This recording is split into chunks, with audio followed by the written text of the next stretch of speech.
So today I'm going to be talking about karma.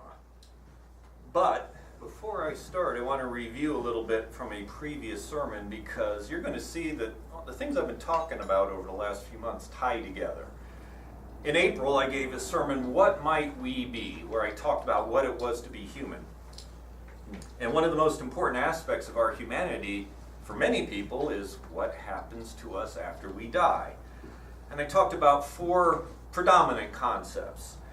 You have a resurrection where your soul, which is immortal, goes into a new body and you are, in most cases, judged or rewarded by a deity of some sort.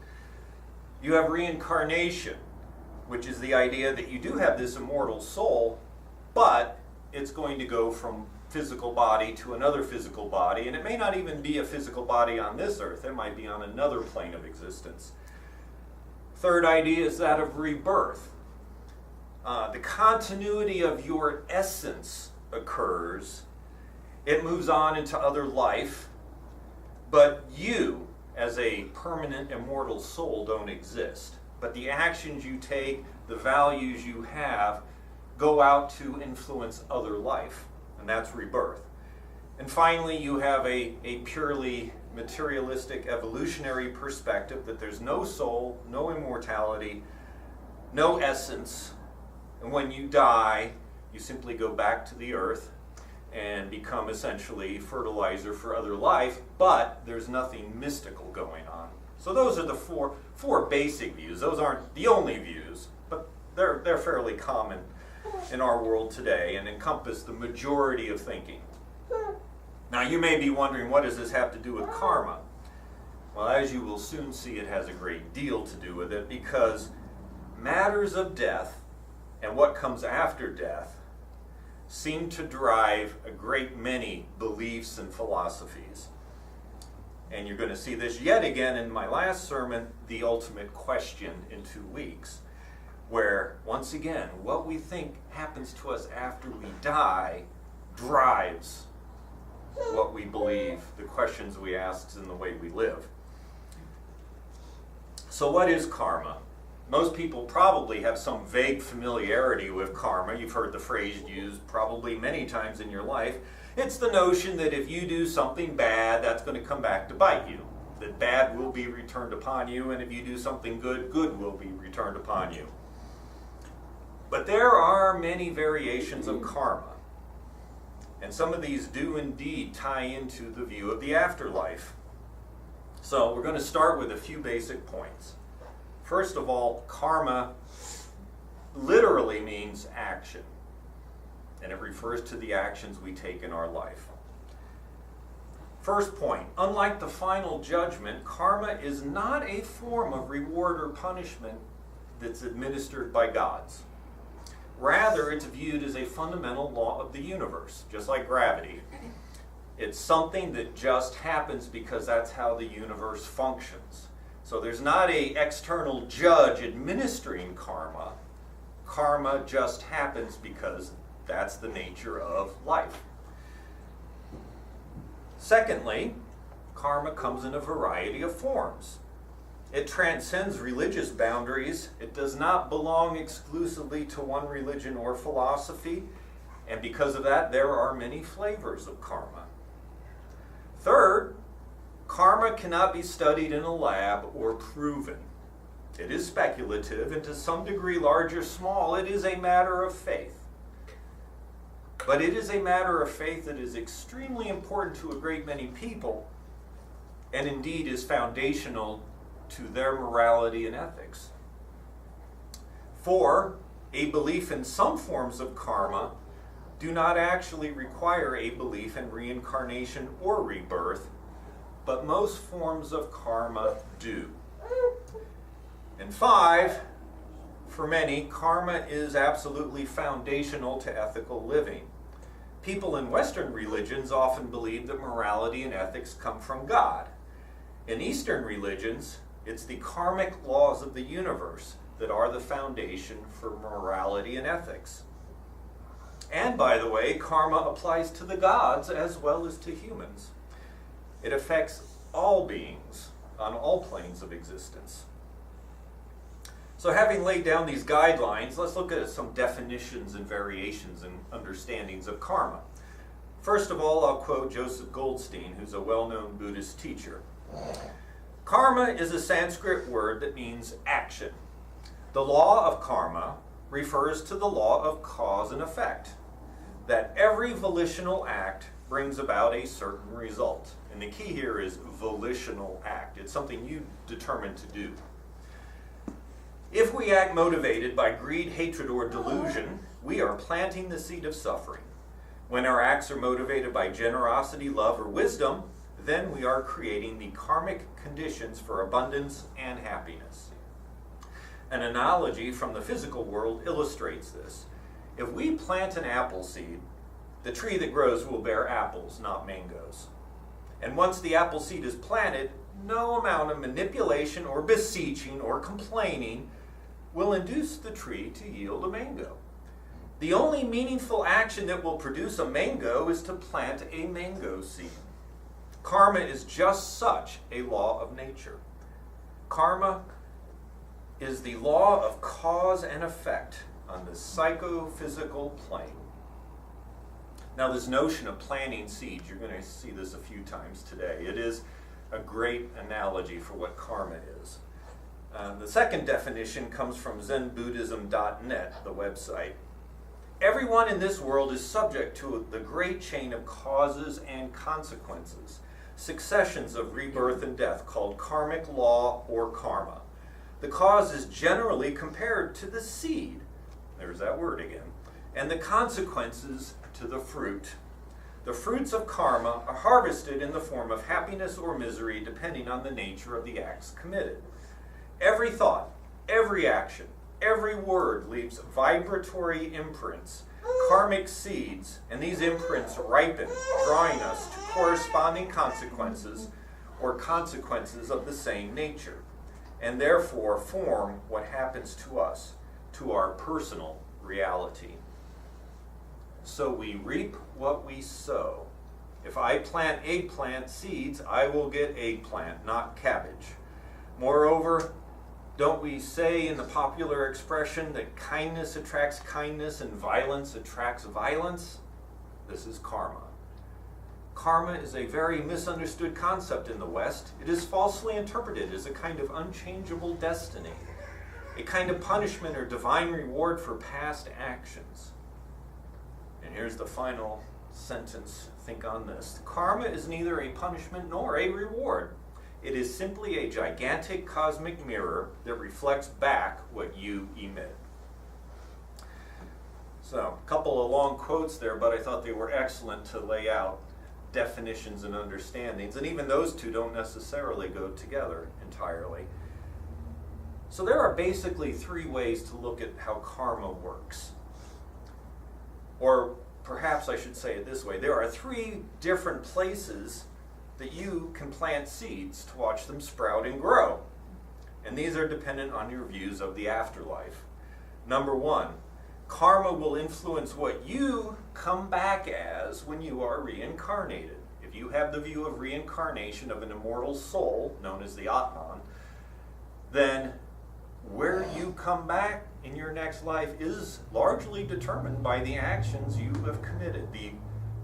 Not just physical actions, but mental actions that you have committed in this life will affect where you end up in the next life, if you hold to reincarnation.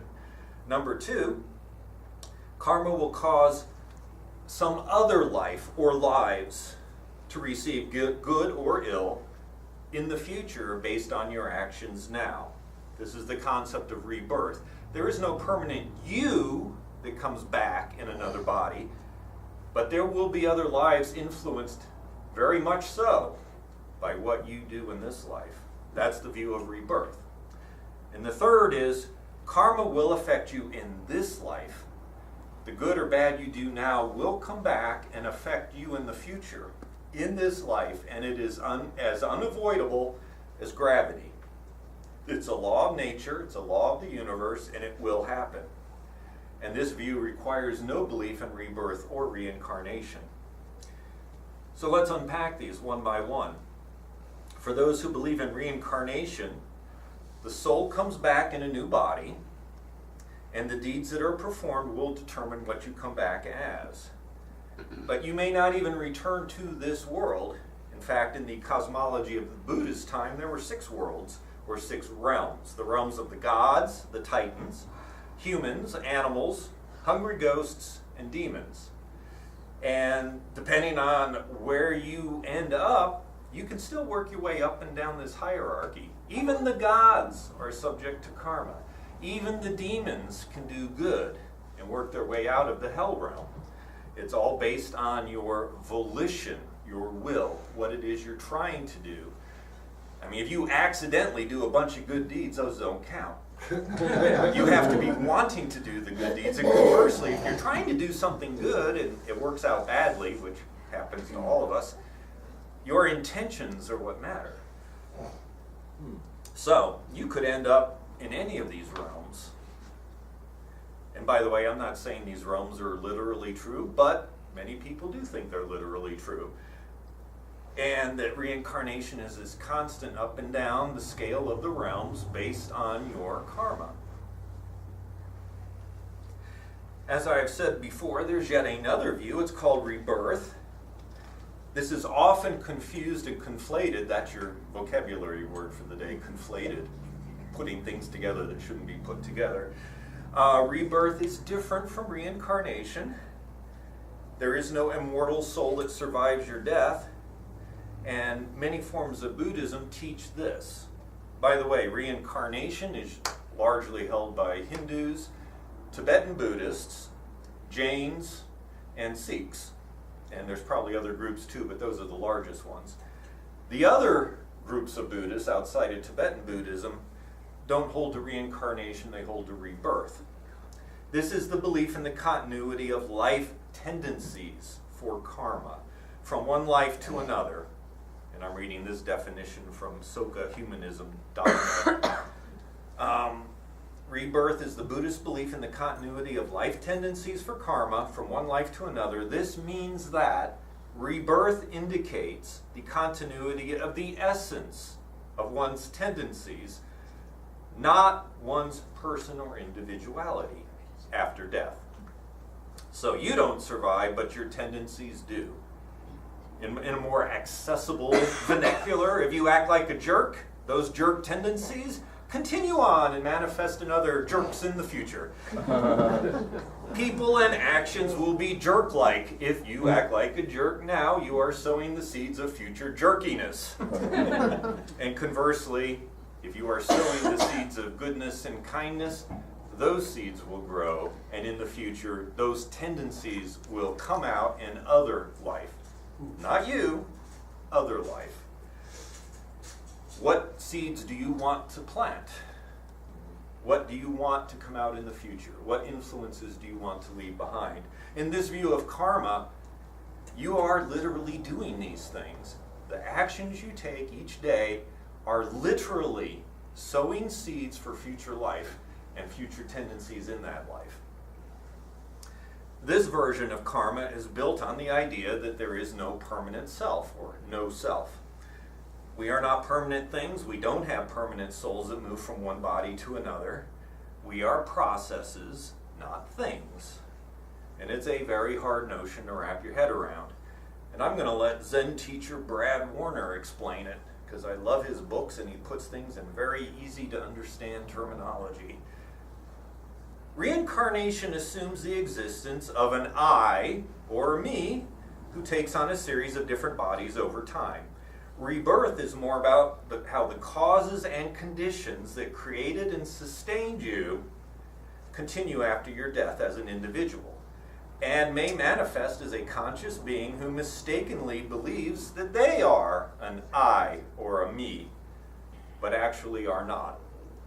For reincarnation to be true, you have to have this thing that lives forever. The idea of rebirth, on the other hand, does not imply that anyone lives forever. It just says that causes always have effects. But karma is not just what happens to an individual. We are all linked together. Most of the time, we are not even conscious of our links. Conscious awareness seems to be confined spatially and temporally, that's space and time, However, our sense of self often includes things of which we are not conscious. I slept for most of last night and I don't remember any of it. Yet I still imagine that something called I did a thing called sleeping. Buddhists also say that this whole idea of self is an illusion. The words me and I describe something that really exists, but this something is not limited to the things we conventionally call I or me. The conventional usage of I or me just describes where and when a thing happened. Now I want you to pause right there.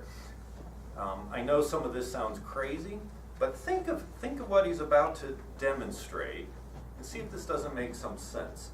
The concept of I or me is describing when and where a thing happens in the universe. This is the point he's trying to get across. I fell off my bike at 11:30 a.m. on Thursday under the bridge where Sunset crosses over Silver Lake Boulevard. We may think the I part of the statement describes who it happened to, but actually it's just another way of locating the event. It helps other people understand what you're talking about. If you just said, a thing happened in the universe, that doesn't mean much. But it's a better description and a more complete one, because the entire universe is involved in every damn thing that happens anywhere and at any time.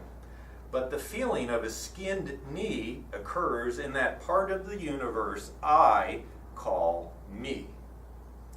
But let's get back to karma. Karma is not confined to you in the same way the action of a hammer hitting a nail is not confined to the hammer or the nail. That's just where a lot of the action takes place. But action also happens in the wood that the nail is being driven into, and in the pieces of the wood that are attached to that, and into the plot of land on which the house of which that nail is a part is being built, and in the hand of the person holding the hammer, and in the wife of that person who has to deal with how cranky he is because he hurt his shoulder from pounding so many nails. And that's the end of the quote. I think you get the idea, maybe.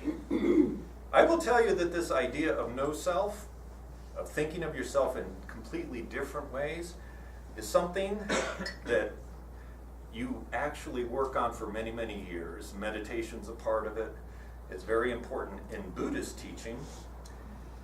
And I won't even pretend that I've got the whole of it. But I will tell you that it is a very interesting way of thinking about things. It's almost like, we have this thing called the state of Tennessee. And most of us can picture in our minds what the state of Tennessee is, but the picture we get in our minds is different for everyone. But to the planet Earth, there is no such thing as the state of Tennessee. There is the Earth. There is ground and animals and water and all the things that make up the world. The universe doesn't care about the state of Tennessee. If there's any aliens out there, they don't care about the state of Tennessee. They don't know what the state of Tennessee is. But we use the state of Tennessee to locate a part of the universe in time and in space. If I say Doug Traversa, I am locating a part of the universe in time and space. This part of the universe right here, standing right here at this time, is speaking to all of you, which are other points in time and space, of which the universe has these self-aware protrusions. And when you start thinking in those terms and the unity starts coming, and believe me, it's slow coming and I don't know where it's all going to go in the end, but it is a whole different way of thinking. And when you think that way, karma makes sense in a different way, because you're connected to everything, and your actions don't disappear into a void because you are just merely a part of the universe. And the good or the bad that you spew out or plan or whatever metaphor you want to use, that has an effect somewhere else, some other time, some other place, some other location that we call something else. So it may seem weird, but open your mind to the possibility. There is a third view of karma, and this is something that's purported by people of a secular bent who really want to remove all traces of mysticism and the supernatural from this teaching and in this view, karma is a natural result of what's going to happen in your life based on the actions you perform. If you do good, you will receive good down the road. If you do bad, bad will come back to get you. Again, it is viewed as a law of the universe, but it doesn't affect an afterlife and it doesn't affect other lives. It's going to come back on you. Now, theoretically, you should be able to test this theory. You know, you could do a quick thought experiment and say, think of the nicest people you know and how are they doing in life? Are they getting along or are they suffering? Do the evil people seem to triumph? Do the good seem to be living in poverty and illness? And if you can find one example of that, then that seems to blow this whole theory out of the water. And the only caution I would give you on that is, we're assuming we understand everyone's volitional thoughts and actions. We're assuming we understand what true happiness and joy is. And we're also assuming that the people we think are happy really aren't unhappy, and the people we think are unhappy really aren't happy. You're getting inside people's minds. And that is a caution as you do this thought experiment. But even saying that, generally I think we could find people we think should not be triumphing who are, and people who are suffering that we think probably shouldn't be if karma were real, at least in this sense. Now I want to close by saying all these views of karma are still really matters of faith. They're not science in the sense that you could set up tests and measure them and understand how it works on a level beyond our understanding right now. Maybe at some point we will get to that. And karma could be tested in a lab in the same way that we understand at least how gravity functions, even if we don't understand all aspects of gravity.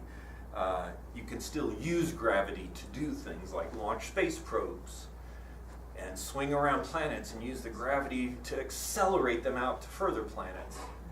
That doesn't mean we understand every aspect of gravity, but we understand how to use it.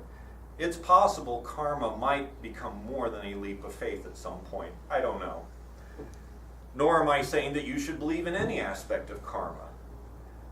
But, and I can't emphasize this enough, for those of you who believe in God and find comfort in that, there are millions, if not billions of people who find karma to be that comforting and meaningful as they find the path in their life.